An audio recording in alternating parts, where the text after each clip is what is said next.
Welcome back to Scottish and Scared. I'm Stefanie, and before we get into it, if you guys listening have ever had any strange or unusual experiences or have any requests for future episodes, please email them over to us at scottishandscared@gmail.com. You can also go follow us on Instagram at scottishandscaredpod, and if you wouldn't mind, please rate, review and share wherever you may be listening.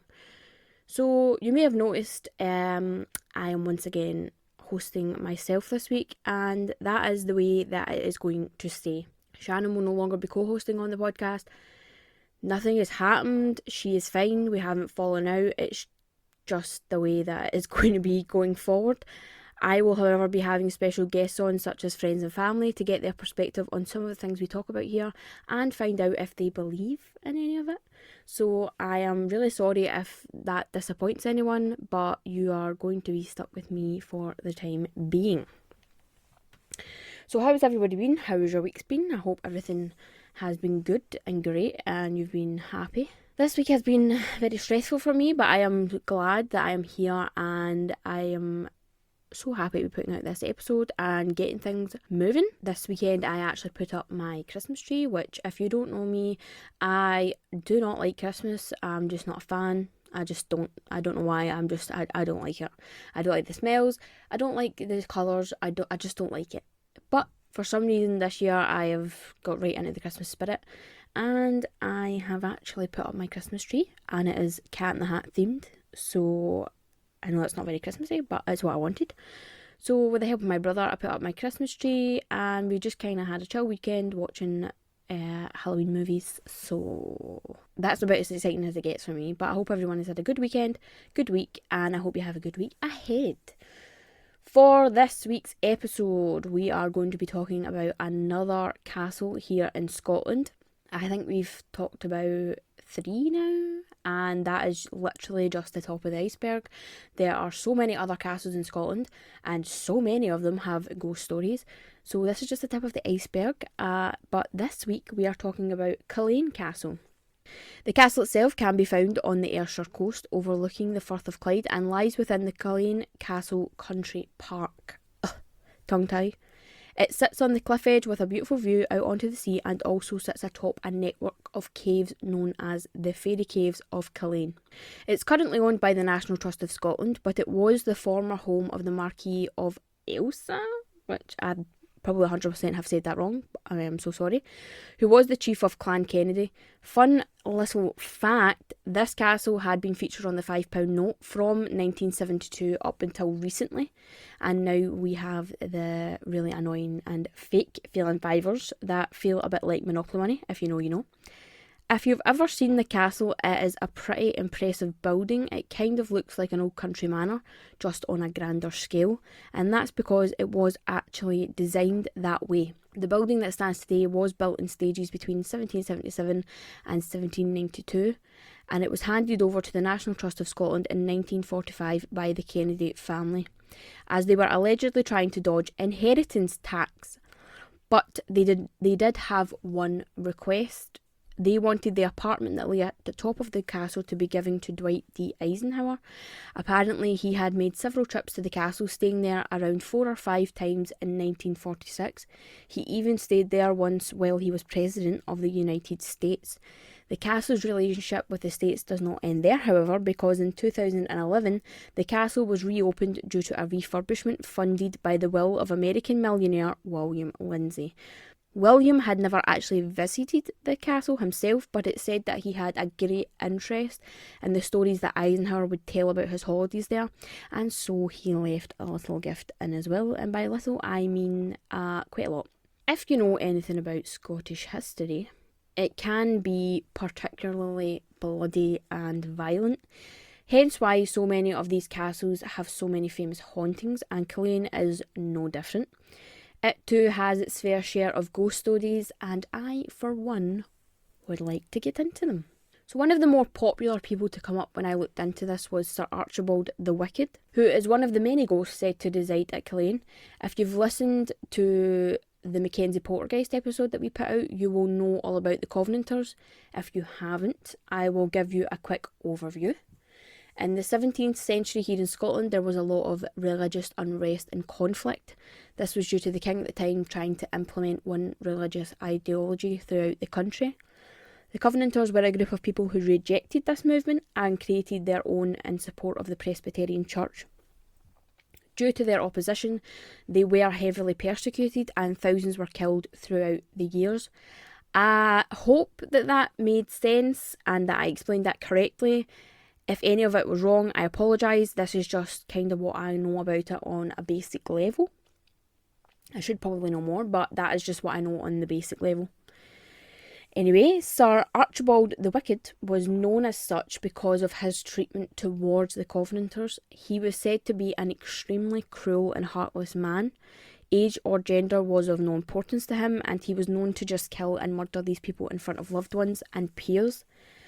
I read an account from an older woman who said he chased after a young boy on his horse and shot him point blank in the head in front of his mother, even though she was pleading for his life. As the mother of the boy grabbed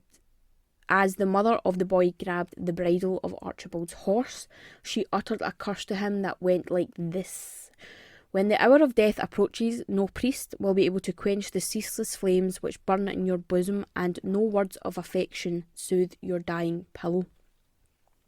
Archibald was actually said to be quite shaken by this woman's words, and will this curse come to fruition? We shall see. So it's safe to say that Archibald the Wicked was a pretty shitty person.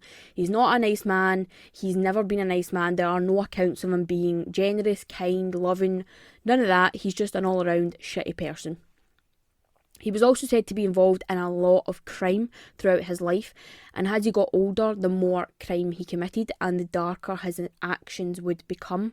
Although there are accounts of Archibald pacing the corridors and hallways of the castle at night, trying to quiet the voices in his head. So maybe he was haunted by the crimes he committed and the people he hurt, and maybe it kind of played on his mind, or maybe he's just a bit of a nutjob. Who knows? Eventually, he would go on to become sick, and in his old age, it was time for him to move on to the other side. But he would not go without a fight. When the doctors told him they could not promise they could make him any better, he threatened to knock off their heads. So, lovely. He also sent off the priests from his bedside because they could not soothe the fire in his breast. So I don't know if he had like a lung thing or heartburn or I don't know, something like that, but he was said to have had a burning sensation in his chest. Just before his last moments, he was said to have stared at something at the bottom of his bed, eyes bulging from his head, point at it and let out a horrendous and probably creepy laugh. So he did die exactly how the curse intended. He did have a burning in his chest that no one could quench, and there were absolutely no loved ones to soothe him in his last moments. That must be pretty hard to be like lying on your deathbed knowing you're about to die and nobody from your family or your friends are there to make you feel better and, you know, just be there while you're about to die. After he died, the servants who were living in the castle claimed to have heard loud shrieks of laughter and screams of agony. It scared them so badly they all fell to their knees and prayed the entire night. It was also said that that night was a really bad storm. So like heavy rain, wind, and it was meant to be really, really bad. On the day of his funeral, the bad luck and strange happenings, they just seemed to continue. His hearse was pulled by 4 white horses, and sadly one of those horses just dropped dead out of absolutely nowhere, and the remaining horses were so spooked by something they just would not settle, so they had to be released from the hearse. The white horses were replaced with black ones, but they just point blank refused to pull the hearse. So for some unknown reason, these horses just wanted absolutely nothing to do with this man's hearse. As a last resort, the coffin was actually taken out of the hearse and one of the priests said a few words over it, maybe a prayer or a blessing, and then they continued, hoping this would stop any further interruptions. Funnily enough, it did not. Just as they set off again, a horrendous storm broke out and everyone was kind of talking amongst themselves, and they all just thought it best that they just abandon the funeral and organise it for a better day. But just as they were about to call it off, the storm cleared up and disappeared. Just to note, here in Scotland, that is a pretty common occurrence. It could be absolutely lashing down with rain 1 second, and then literally in the same second, it could be blue sky, sunshine. That is just the weather here in Scotland. Everyone moved on quickly, trying to get the coffin to its final resting place before anything else stopped the proceedings. When they reached the final resting place, the storm that had disappeared suddenly returned, and it was said that running along the bottom of the coffin was a steady line of fire, and when the fire was gone, the coffin felt lighter. So some people say that the light across the bottom of the coffin was lightning because there was an absolutely horrendous storm. So it could have just been lightning hit the coffin and that's what happened. But there are other people who say that this fire was actually the devil himself coming to claim Archibald's soul and usher it off down to hell.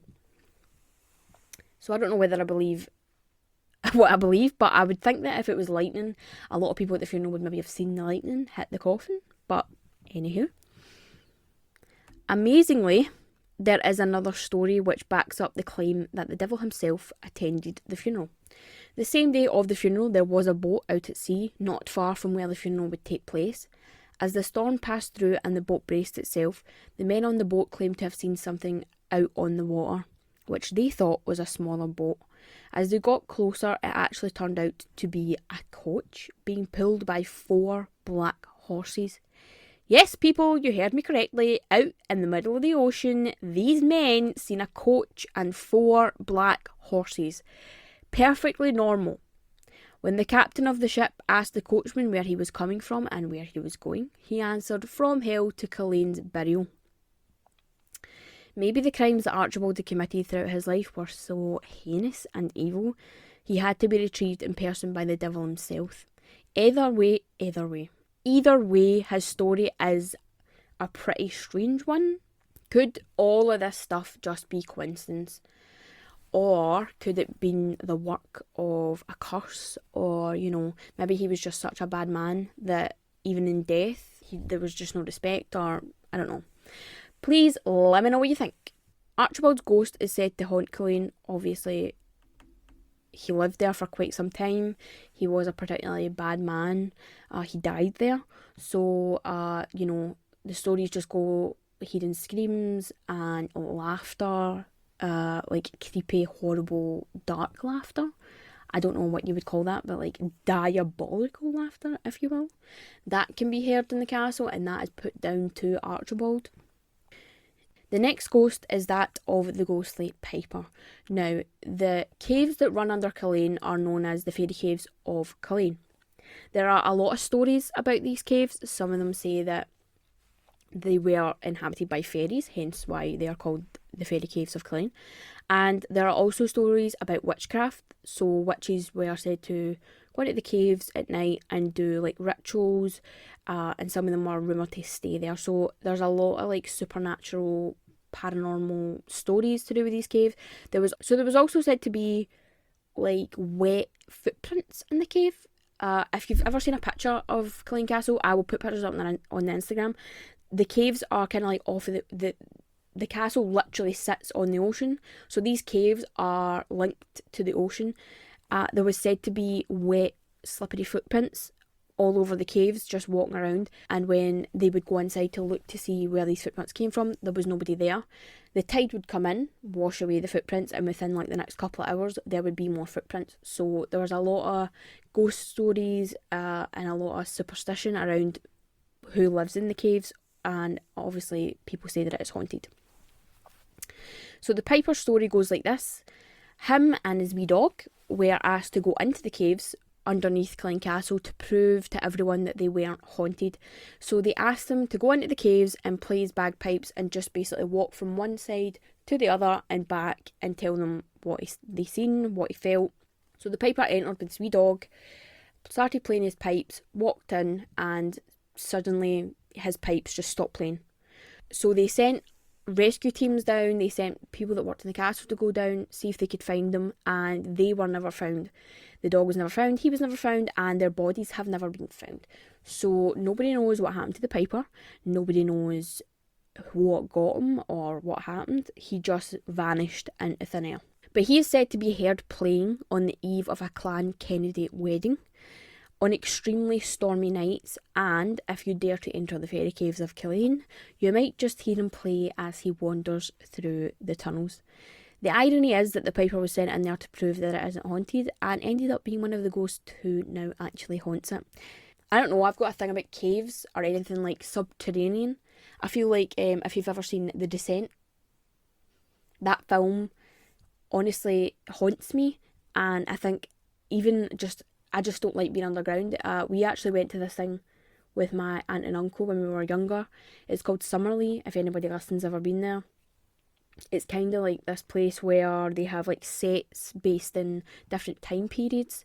So like houses that are based in different time periods, and they're all decorated as such. They have like trams and stuff like that, but they also have a mine, which they have mannequins and stuff in, just to simulate what it would be like in the mine when people are working there. So you can go with your guide and you can go down into the mines. So they put like a wee helmet on you and everything's fine. But we went down, me, Sharon, my sister, and my uncle. My aunt didn't want to come. And I swear, like, I got maybe halfway down into the mine, and I was just not even, no, it wasn't even far as that, it was maybe just a couple of yards in, and the vibe, I just didn't like it. There was mannequins and it was dark and it smelled weird. I was just like, no, I don't want to be in here, so I left. But I've got a thing about being underground. I really don't like it. I don't even like the subway, really. The subway freaks me out sometimes. Underground, nope. Now, the ghostly knight who is seen in the castle is said to have kidnapped a young heiress and held her hostage in one of the castle's rooms. But this story is actually confused with the true story of May Kennedy of Culzean, who was abducted by Sir John Cathcart, and she actually managed to escape and she threw him off the cliff to his death. So sometimes these stories kind of get mixed up. So the ghostly knight is just a ghostly knight. The story part of it is probably taken from that story and they've just implemented it onto this ghost. But people say that they see this ghostly knight wandering through the castle at night in full armour, full garb, looking pretty ominous. I don't know why, but when I think of ghostly knights, I seriously think of something from Scooby-Doo, like an episode of Scooby-Doo. Like you would see that in Scooby-Doo. I'm pretty sure there was an episode where there was a ghost knight. That's what I think about. Can you imagine just like walking down a corridor and seeing this knight at the end of the thing? It gives me serious Scooby-Doo vibes. The main staircase in the main building is also said to be the location of many sightings of a woman's apparition. She's said to walk up and down the staircase, and there is also said to be a grey mist in that area as well.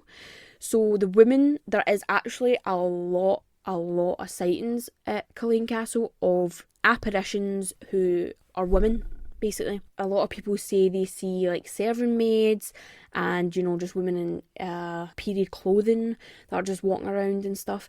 There was also a story of a man who was a guest at the castle, who was in his room. He was kind of a skeptic. He was in his room and he was shaving, and in the mirror he seen a woman while he was shaving in the mirror, and he went down to breakfast the next day and he was looking a bit peely-wally, and they asked him if he was okay, and he told them the story of the woman in the mirror. So a lot of apparitions and a lot of sightings in this place are women. Another haunted spot within the castle is the Earl's bedroom.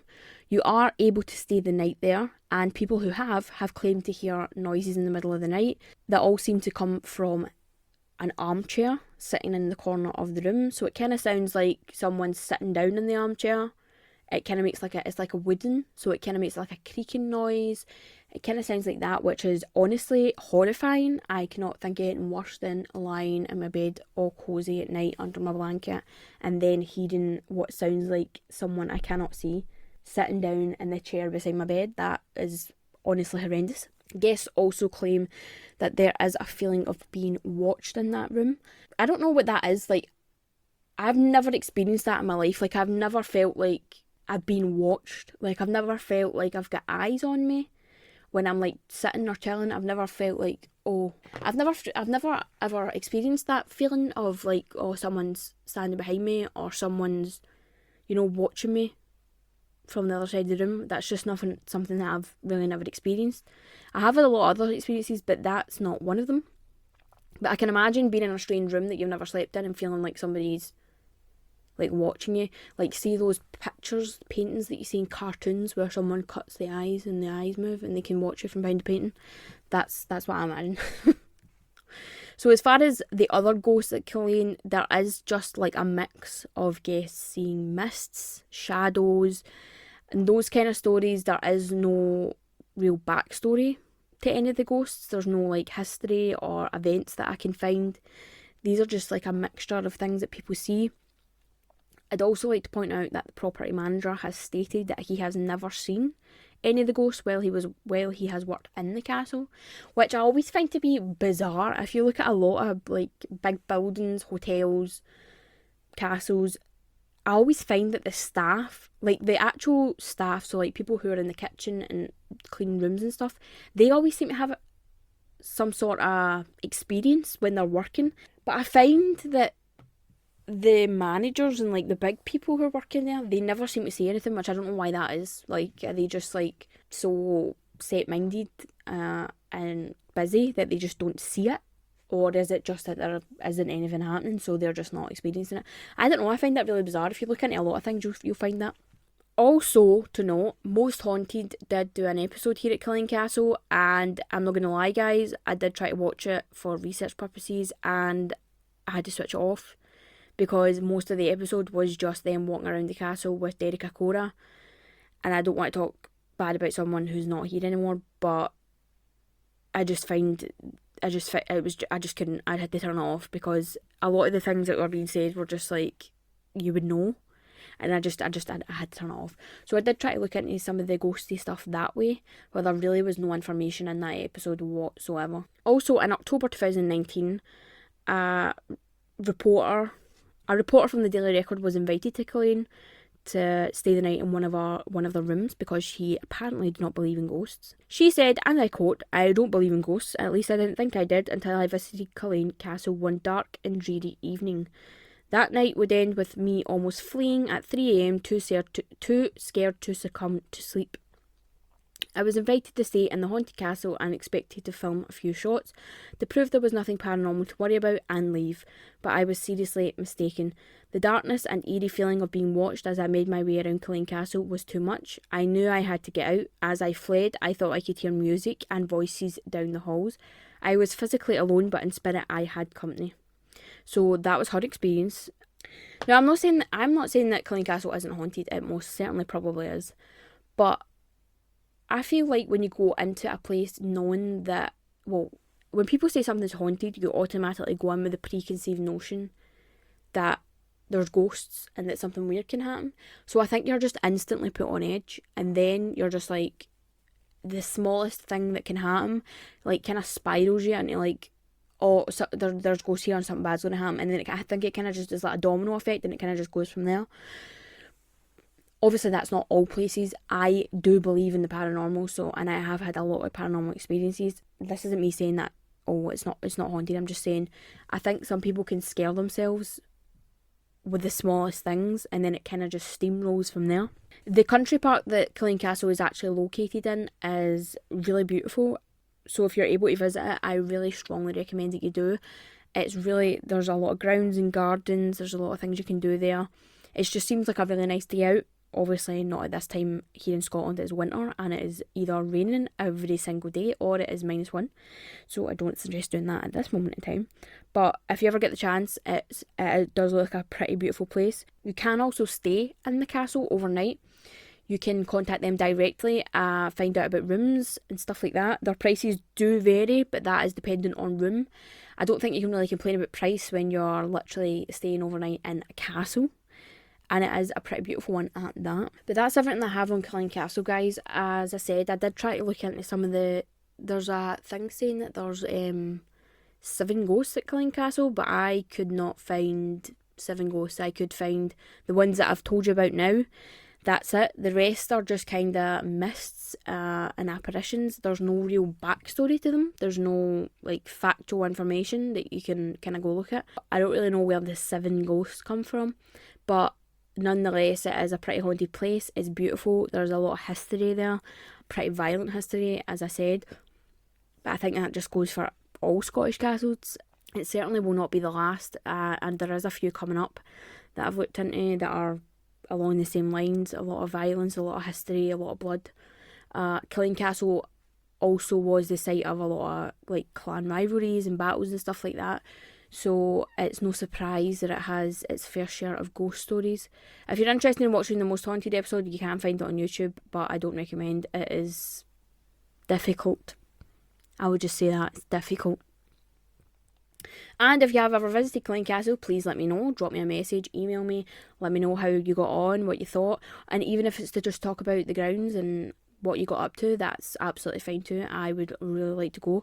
It looks beautiful. You know what amazes me? I'm only 26 years old, so I'm not that old, but the amount of things that I have learned about Scotland while doing this podcast is amazing. Like half these places I didn't even know existed. And I'm always like, about going abroad and holiday and stuff like that, but finding out about some of these places, I'm really, really keen to do some staycations here in Scotland because they just look beautiful.